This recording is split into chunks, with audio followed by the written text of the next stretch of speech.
Morning children. आज हम class 10th social science Gujarat board के chapter number 22 nutritional system in nature के question answers discuss करने जा रहे हैं इस वीडियो के अंदर। ये चैप्टर जो है आपके सिलेबस के अंदर नया ऐड हुआ है इसी साल, तो इसके क्वेश्चन आंसर्स हम यहाँ डिस्कस करेंगे। तो बने रहिएगा मेरे साथ इस वीडियो में एंड तक, और अगर वीडियो अच्छा लगे तो चैनल को सब्सक्राइब कीजिएगा और वीडियो को लाइक और शेयर करना मत भूलिएगा। तो स्टार्ट करते हैं। पहला क्वेश्चन यहाँ पर हमारे सामने है,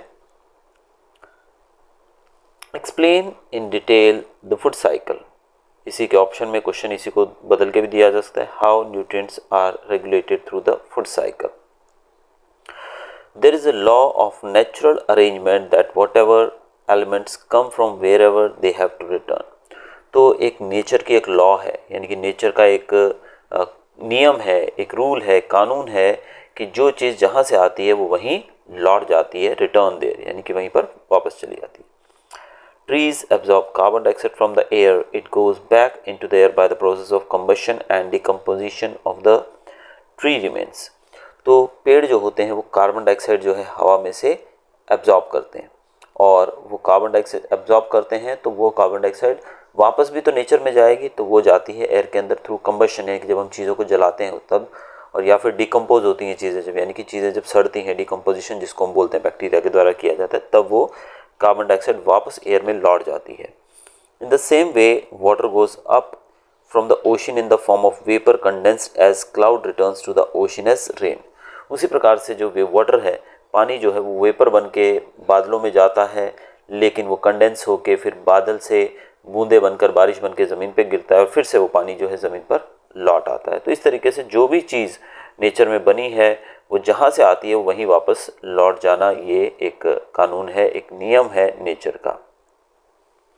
तो ऐसी कुछ साइकिल्स के बारे में हम बात करेंगे, जिसमें पहले है carbon cycle. The green leaves of any plant takes carbon from the air through the process of photosynthesis. अब हरे पत्ते जो होते हैं वो फोटोसिंथेसिस के लिए कार्बन जो है वो एयर में से लेते हैं, which is stored in the plant, और ये कार्बन जो है प्लांट के अंदर स्टोर हो जाता है। At the end of the life cycle of the plant, the carbon dioxide is released back into the air by decomposition of the plant by bacteria. जब plants जो है मर जाते हैं, उनका लाइफ साइकिल एंड हो जाता है, इवन कहीं कि उसके पत्ते भी गिर कर टूट कर गिर जाते हैं, झड़ जाते हैं, उसके बाद वो डिकम्पोज हो जाता है पूरा प्लांट, और बैक्टीरिया के द्वारा उसको डिकम्पोजिशन से फिर से कार्बन डाइऑक्साइड को रिलीज कर दिया जाता है हवा के अंदर। This carbon taken from the air is return to the air. तो कार्बन जो पेड़ ने लिया था, पौधे ने लिया था, वो वापस चला गया है। If the dry plant is burnt, the carbon dioxide goes into the air in the form of smoke and maintains the balance of the carbon in the air. अगर उस पेड़ को सुखाकर, अक्सर आपने देखा होगा लोग लकड़ियों को काटते हैं और काटकर जलाने की कोशिश करते हैं अपने खाने के लिए, खाना बनाने के लिए। तो इस प्रकार से जो जलाया जाता है लकड़ियों को, तो धुआं निकलता है, कोयला जो है वो बन जाता है, राख बन जाती है, तो फिर से ये नेचर के अंदर, हवा के अंदर कार्बन के रूप में वापस लौट जाता है। This is a system of nature that the matter that is obtained from the nature will go back to it. तो ये हमारे नेचर का सिस्टम है कि जो चीज़ जहाँ से ली जाती है वहीं पर वापस चली जाती है, और यही यहाँ पर होता है। दूसरा हम देखेंगे वाटर साइकिल के बारे में।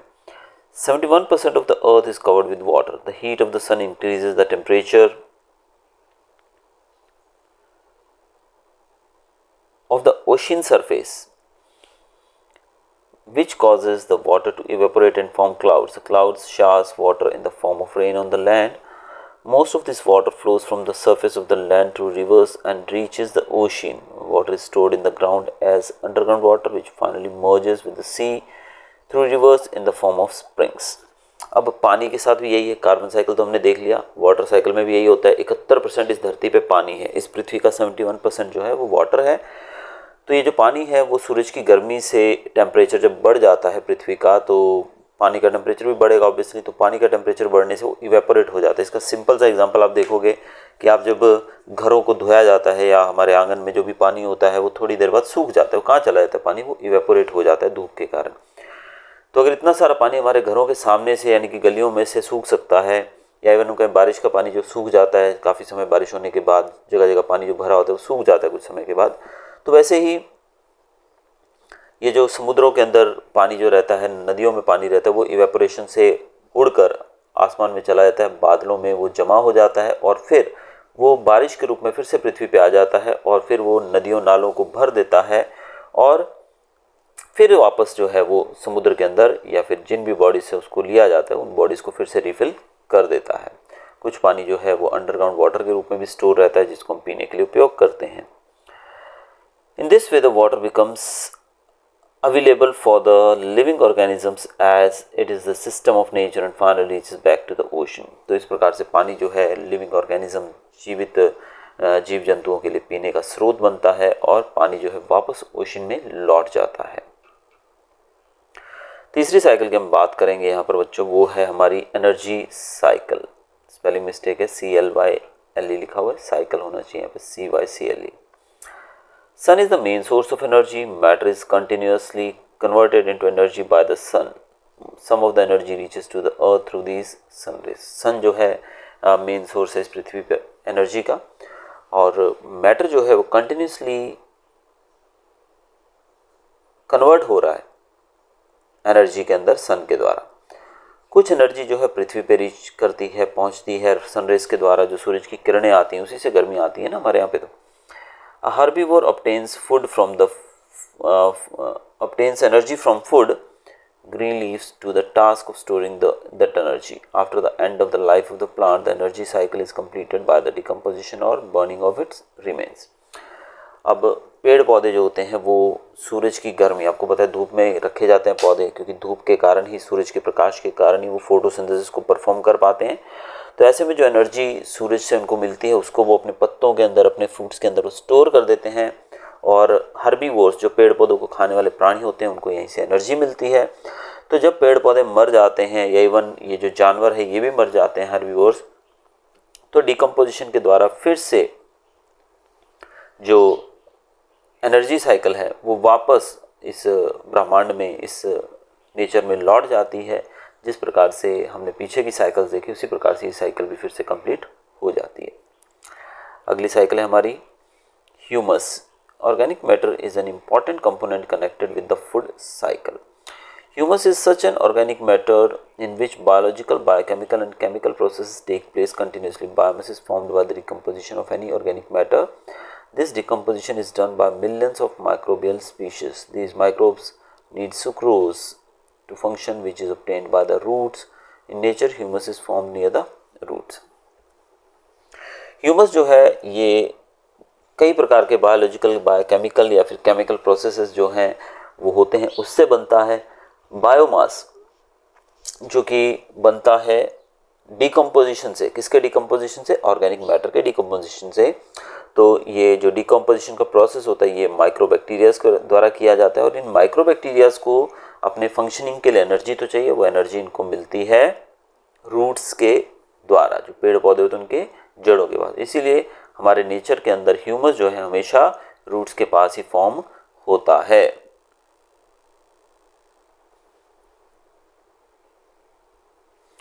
Green leaves produce sucrose through the process of photosynthesis in nature. 25% of it reaches the microbes through the roots, and in return the microbes makes humus and thus make nutrients available to the roots. अब green leaves जो होते हैं, जो वो sucrose छोड़ते हैं, यानी कि जो एनर्जी वो लोग फोटोसिंथेसिस के दौरान बनाते हैं उस समय उनसे सुक्रोज रिलीज किया जाता है, और लगभग 25% जो होता है वो जो एनर्जी जो होती है, सुक्रोज जो होता है वो पहुंचता है माइक्रोब्स के पास, यानी कि बैक्टीरियाज के पास, और बाकी जो है वो पेड़ के ऊपर वाले पार्ट में ही स्टोर्ड रहते हैं जिसको हर्बीवोर्स खाते हैं। लेकिन 25% जो है वो माइक्रोबैक्टीरियाज तक पहुंचता है, और माइक्रोब्स जो है बदले में ह्यूमस बनाने का काम करते हैं, जिससे पौधे की जड़ें जो होती हैं उनको और ज़्यादा ग्रोथ मिलती है, और ज़्यादा न्यूट्रिएंट्स मिलते हैं, और वो जल्दी से बढ़ते हैं। अगला क्वेश्चन हमारा बच्चों है इस चैप्टर का important, explain the rule of cyclone. Cyclone का रूल बताना है हमको, या फिर यही क्वेश्चन आ सकता है आपको, explain the importance of rain and explain the rule of cyclone in bringing rain. तो दोनों क्वेश्चन सिमिलर ही हैं, कोई भी क्वेश्चन है हमको साइक्लोन के बारे में ही लिखना है। If there is no rain, perhaps there would be no forest. Water would not have been available for drinking and irrigation for man. The role of rain is important in the sustenance of all the living beings along with man. अगर बारिश ना हो तो जंगल नहीं होंगे, पानी नहीं होगा तो पीने के लिए पानी कहाँ से मिलेगा प्राणियों को, हम लोगों को, और इरिगेशन जो खेतीबाड़ी के लिए हम सिंचाई के लिए पानी का यूज़ करते हैं वो भी नहीं मिल पाएगा। तो ऐसे में रेन जो है वही मेन सोर्स है वाटर का। Most of the rainfall in India occur during the monsoon season. Cyclone is the most important atmosphere phenomenon in the monsoonal rainfall. ज़्यादातर बारिश भारत के अंदर हम देखें तो साइक्लोन या मानसून सीज़न में होती है, और साइक्लोन्स जो हैं ये बहुत इंपॉर्टेंट रहते हैं एटमॉस्फेयर के लिए भी, और एक मानसूनल फेनोमेनन है ये कि मानसून के समय पे अक्सर हमने देखे कि भारत में आते ही रहते हैं cyclones. After March 21, when the temperature in the northern hemisphere starts rising due to the intense heat of the sun, the evaporation of water from the Indian Ocean starts at a rapid speed. The air over the ocean begins to heat up intensely. As a result, a low pressure area of air is created. Air circulates around this low pressure area and thus cyclones is created. 21 मार्च के आजू बाजू की बात की जाए तो उत्तरी जो हेमिस्फीयर रहता है हमारा, नॉर्दर्न हेमिस्फीयर, उसमें गर्मी बढ़ जाती है, धूप के कारण टेम्परेचर बढ़ने लगता है, जिससे हमारा इंडियन ओशन जो है वहाँ का पानी जो है उस गर्मी के कारण इवेपोरेट होने लगता है और एक लो प्रेशर क्रिएट होता है जिससे साइक्लोन्स क्रिएट होते हैं। Among the factors affecting the Indian agriculture, cyclone is an important factor. When the cyclone occurs, crops are damaged more in chemical farming, while in natural agriculture, the crops are less damaged because organic farming makes plants stronger. अब जो factors हैं जो हमारी खेतीबाड़ी को ज़्यादा effect करते हैं उनमें सबसे ज़्यादा आता है साइक्लोन। साइक्लोन जो है सॉरी गाइस, साइक्लोन जो है वो हमारी खेतीबाड़ी को बहुत ज़्यादा प्रभावित करता है। जो केमिकल फार्मिंग होती है उस पर ज़्यादा नुकसान होता है इसका, लेकिन जो हमारी ऑर्गेनिक फार्मिंग रहती है उस पर कोई ज़्यादा प्रभाव इसका नहीं पड़ता है, क्योंकि ऑर्गेनिक फार्मिंग के अंदर पौधे जो होते हैं वो ऑलरेडी बहुत ही स्ट्रांग होते हैं। अगला क्वेश्चन है बच्चों हमारा, right a short note on carbon cycle. Carbon cycle हमने पीछे पढ़ लिया है तो इसको मैं आगे एक्सप्लेन नहीं करूँगा। अगला है हमारा वाटर साइकिल, ये भी हम पीछे पढ़ चुके हैं तो इसको भी मैं यहाँ पर एक्सप्लेन नहीं करूँगा क्योंकि फर्स्ट क्वेश्चन के अंदर हम इनको ऑलरेडी कर चुके हैं। आगे हम देखते हैं थर्ड शॉर्ट नोट क्या दिया गया हमारा, energy cycle.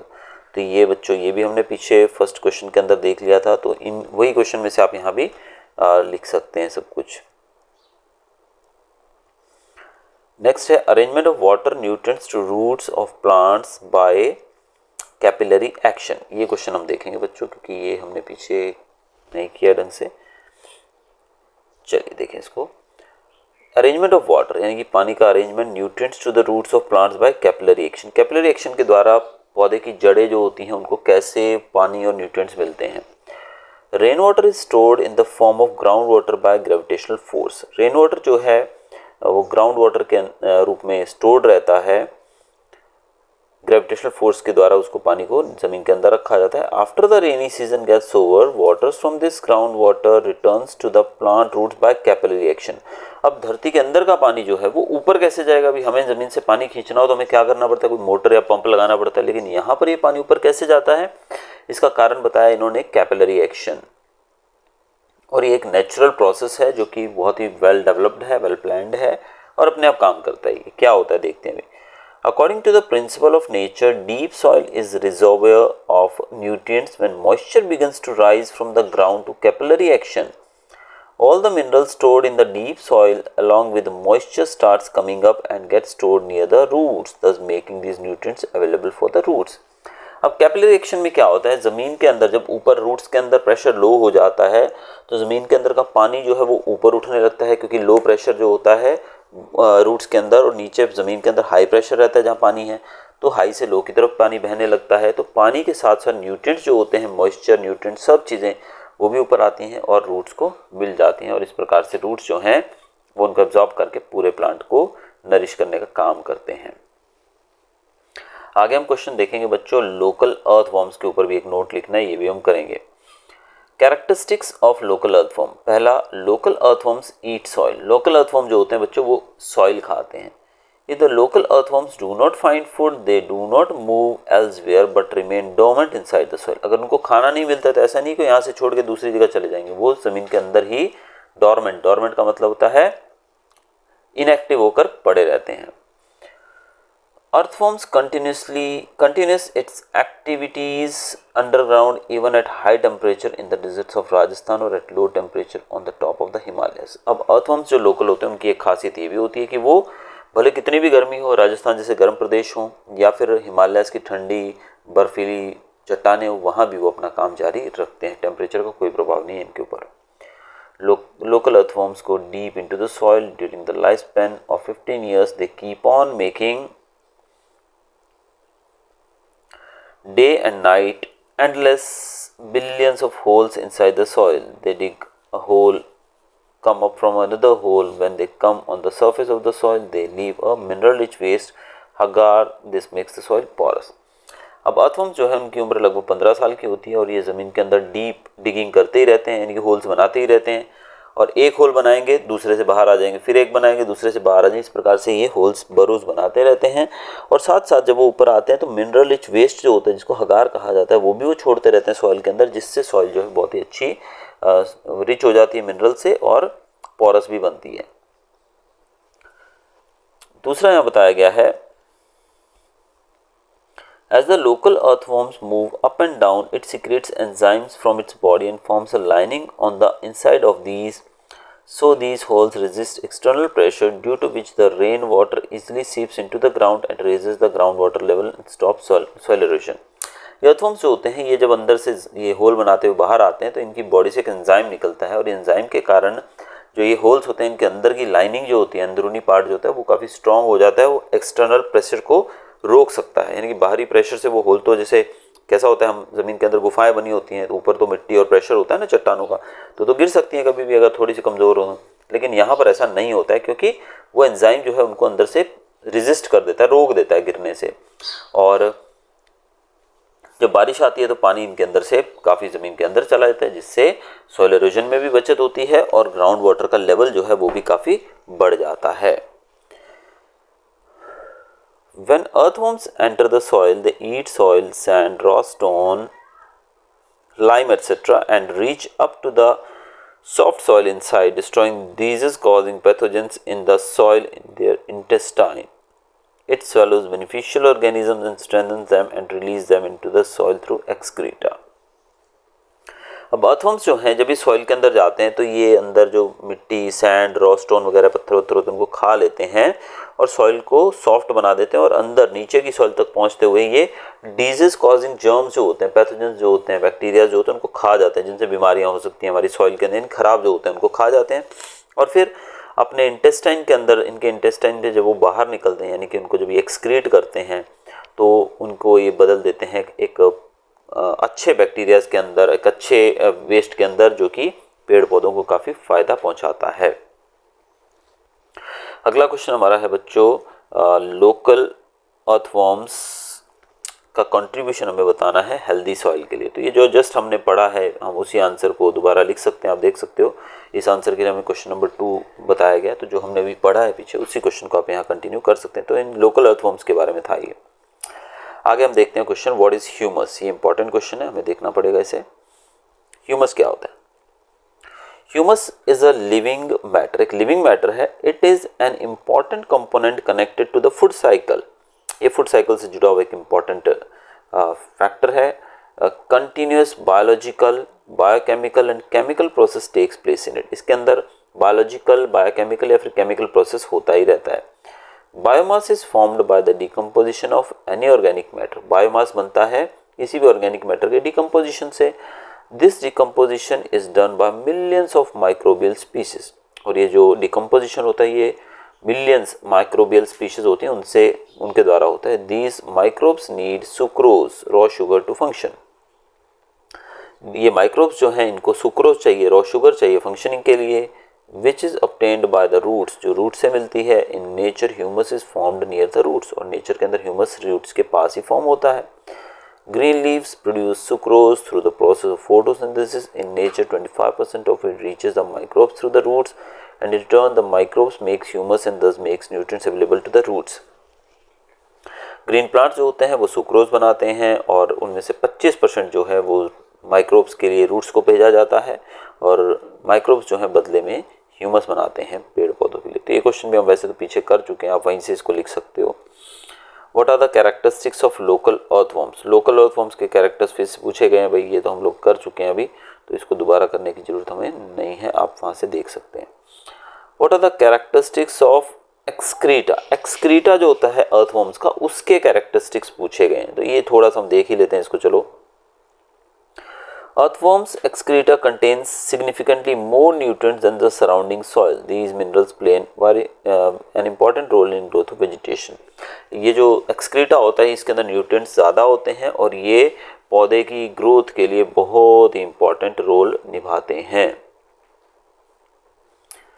This excreta of earthworms का excreta जो है इसके अंदर highly used antibodies that boost the immunity of the plant roots as well as the beneficial microorganisms near the root. This creates a suitable strong soil. Excreta जो होता है इसके अंदर एंटीबॉडीज होती हैं जो कि पौधे की इम्यूनिटी को बढ़ाते हैं और माइक्रो ऑर्गेनिजम्स जो कि रूट्स के पास में होते हैं वो भी बहुत बेनिफिशियल होते हैं और इससे सॉइल जो है स्ट्रॉन्ग बनती है और पौधों की ग्रोथ अच्छी होती है।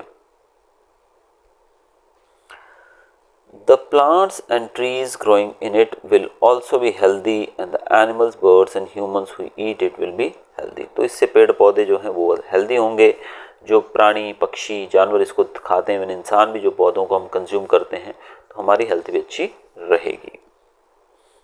चलिए अब छोटे आंसर्स की तरफ चलते हैं थोड़ा सा। Into how many types of the system of nature are classified by Padma Shri Dr. Subhash Palekar? Which are they? अब डॉक्टर सुभाष पालेकर ने इनको 4 पार्ट में बांटा है, 4 टाइप्स का बताया गया। पहला है regulation of nutrients through the food cycle, arrangement of water nutrients to the roots of plant by capillary action, rain by cyclone and activities by local earthworms. Next question is what is the law of natural arrangement? Natural arrangement की law क्या है? Natural law that an element returns to its original state, कि भी कोई भी element जो है वो अपनी ओरिजिनल स्टेट में वापस आएगा ही। एग्जांपल, कार्बन डाइऑक्साइड जो एब्जॉर्ब की जाती है हवा से पेड़ों के द्वारा, कंबशन और डिकम्पोजिशन से वापस वो एयर के अंदर चली जाती है। अगला क्वेश्चन है बच्चों, what is the main source of energy? Energy का मेन सोर्स क्या है? 1 word answer, sun. How water is return to the plant roots? Water जो है कैसे आता है प्लांट रूट्स के अंदर वापस? रेन वाटर जो कि अंडरग्राउंड वाटर के रूप में स्टोर्ड रहता है ग्रेविटेशनल फोर्स के द्वारा। After the rainy season gets over, जब बारिश का सीजन खत्म हो जाता है, वाटर ग्राउंड से रिटर्न होता है प्लांट रूट्स के अंदर by capillary action. Capillary action से ये ऊपर बढ़ता है। What is the importance of rain? Rain का क्या इंपॉर्टेंस है भाई? रेन नहीं होगी तो आपको पता है फिर जंगल नहीं होंगे, हमें पानी पीने के लिए नहीं मिलेगा, इरिगेशन के लिए नहीं मिलेगा। ये तो कॉमन क्वेश्चन है, आप लिख सकते हो। Next question, what is the impact of cyclone of agriculture? Agriculture के ऊपर साइक्लोन का क्या प्रभाव पड़ता है?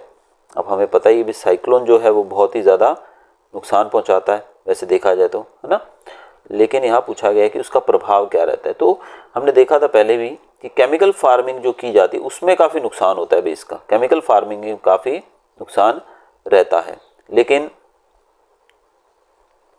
जो नेचुरल फार्मिंग की जाती है उसमें फसलों के ऊपर बहुत ही कम इसका नुकसान होता है, क्योंकि ऑर्गेनिक फार्मिंग जो होती है वो प्लांट्स को स्ट्रॉन्ग बनाती हैं, जबकि केमिकल फार्मिंग में ऐसा नहीं होता है।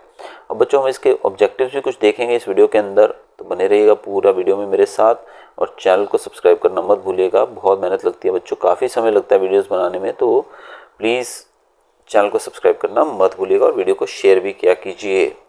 चलिए देखें आगे हम ऑब्जेक्टिव्स इसके। Match the correct pairs.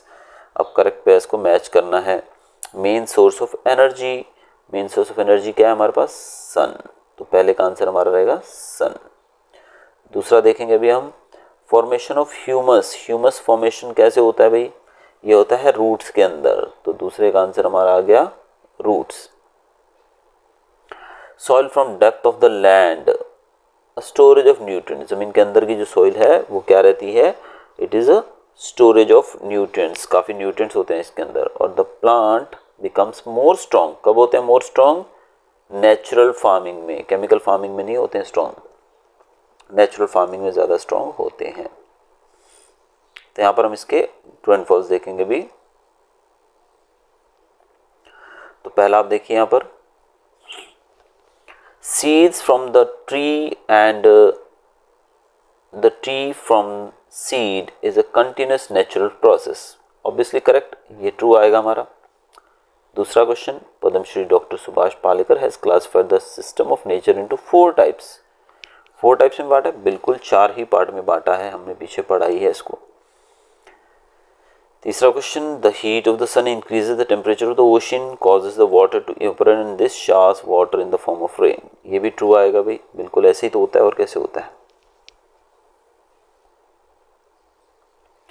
Biomass is formed by the decomposition of any organic matter, organic matter के डिकम्पोजिशन से ही जो बायोमास है वो फॉर्म होता है, बिल्कुल सही, ट्रू। अगला क्वेश्चन है हमारा, according to the principle of nature deep soil is reservoir of nutrients, ये तो नहीं है भाई, प्रिंसिपल ऑफ नेचर हमारा ये थोड़ी बताया गया था, प्रिंसिपल ऑफ नेचर बताया गया था कि भी कोई भी चीज़ है वो रिटर्न होती है नेचर को। Most of the rainfall in India occurs during the summer season, summer season में होती है, नो फॉल्स, समर में नहीं, मानसून में होती है भाई। Natural farming makes plant stronger, natural farming से प्लांट स्ट्रॉन्ग होते हैं, ऑब्वियसली बिल्कुल सही कहा, ट्रू। आगे देखेंगे हम कुछ वन वर्ड आंसर्स जो कि आपको ब्लैंक्स फॉर्म में भी पूछे जा सकते हैं। Which gas is absorbed from the air into the tree, carbon dioxide. Through which process the green leaves of the plant takes carbon from the air, process होता है photosynthesis. The water from the ground water returns to the plant roots by what, capillary action. Whose role is important in the sustenance of the entire organism including human beings, rain. Among the factors affecting the Indian agriculture, which one is an effective factor, cyclone.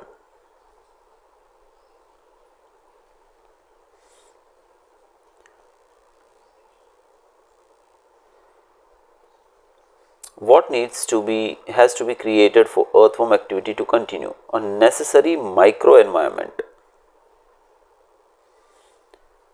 Next question हमारा है बच्चों blanks, option दिए गए हैं, काफ़ी easy है। Dash provides water to the vegetation, water vegetation को कौन देता है, ह्यूमन बींग्स, अर्थफॉर्म या नेचर, ऑब्वियसली नेचर से मिलती है ना भी रेनफॉल तो। It is the dash law that any element returns to its original state, कौन सी लॉ है ये, नेचुरल लॉ है ये। Burning dry plants releases dash into the air in the form of smoke, अगर हम ड्राई लीव्स को burn करेंगे तो क्या जाएगा एटमॉस्फेयर में, carbon dioxide. Dash percent of the earth is covered with water, 71% जो है वो वाटर है। In nature dash is form near the roots, roots के पास में क्या बनता है भाई, humus. Cyclone causes more damage to the crops in dash farming, cyclone chemical farming को ज़्यादा नुकसान पहुंचाता है। Local earthworms eat dash, local earthworms क्या खाते हैं, सॉइल खाते हैं भाई वो। नाउ एमसीक्यूज आ गए हैं। फर्स्ट क्वेश्चन हम देखेंगे यहां पर, how many types of systems are classified in nature by Padmashri doctor Subhash Palekar, तो आंसर इसका है हमारा बच्चों 4। Which is the main source of energy, correct answer है हमारा सन। by which force is rainwater stored in the form of ground water, ये क्या answer रहेगा इसका, gravitational force.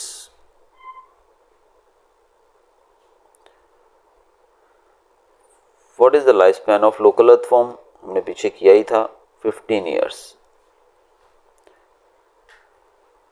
What is the local earthworm excreta rich in, local earthworm का excreta जो है किसमें रिच होता है, it is rich in minerals, minerals होते हैं उसके अंदर बहुत सारे। तो बच्चों ये थे हमारे क्वेश्चन आंसर्स चैप्टर नंबर 22 के। अगर आपको वीडियो अच्छा लगा हो तो बच्चों चैनल को सब्सक्राइब कीजिएगा और वीडियो को भी ज़्यादा से ज़्यादा शेयर कीजिएगा ताकि दूसरे बच्चों को, लोगों को भी इसका बेनिफिट मिल सके। अब अगले वीडियो के अंदर हम देखेंगे चैप्टर नंबर 23 जो कि आपके कोर्स के अंदर नया शामिल किया गया है।